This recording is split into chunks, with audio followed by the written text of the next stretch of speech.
আবারও চলে এসেছি একটা সুন্দর রেসিপি নিয়ে। আজকে আমি বানাবো ফুলকপি রোস্ট। তাই আমি বড় সাইজের একটা ফুলকপি নিয়ে নিয়েছিলাম। তারপর ফুলকপিগুলো কেটে নিয়েছি, আলু, পেঁয়াজ, আদা, রসুন সব, টমেটো সব কিছু কুচিয়ে নিয়েছিলাম। তারপর কড়াতে সামান্য তেল দিয়ে কেটে রাখা ফুলকপিগুলো লাল লাল করে ভেজে নেব।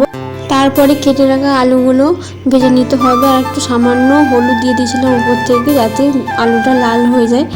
এরপর কড়াই একটু তেল দিয়ে তারপর আমি দিয়ে দিয়েছিলাম কেটে রাখা পেঁয়াজ, তারপরে একটা তেজপাতা, শুকনো লঙ্কা, দুটো কাঁচা লঙ্কা আর গোটা গরম মশলা দিয়েছিলাম ফোড়ন। তারপরে আমি দিয়ে দিয়েছিলাম কেটে রাখা টমেটোগুলো হালকা লাল লাল করে ভাজা হয়ে যাওয়ার পর আমি পেস্ট করা আদা আর রসুন দিয়ে দিয়েছিলাম, আর মশলা দিয়েছিলাম লঙ্কা গুঁড়ো, হলুদ গুঁড়ো, জিরে গুঁড়ো। তারপর অনেকক্ষণ ধরে মশলাটা একটু কষতে হবে।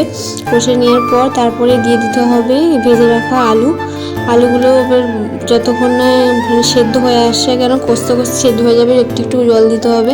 আমি একটু একটু জল দিচ্ছিলাম।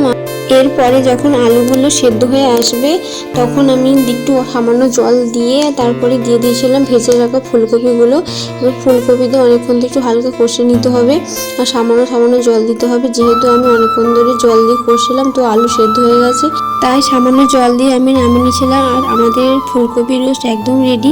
রেসিপিটা কেমন লাগলো অবশ্যই কমেন্ট করে জানিও। দেখা হচ্ছে নেক্সট ভিডিওতে। আজকে টাটা।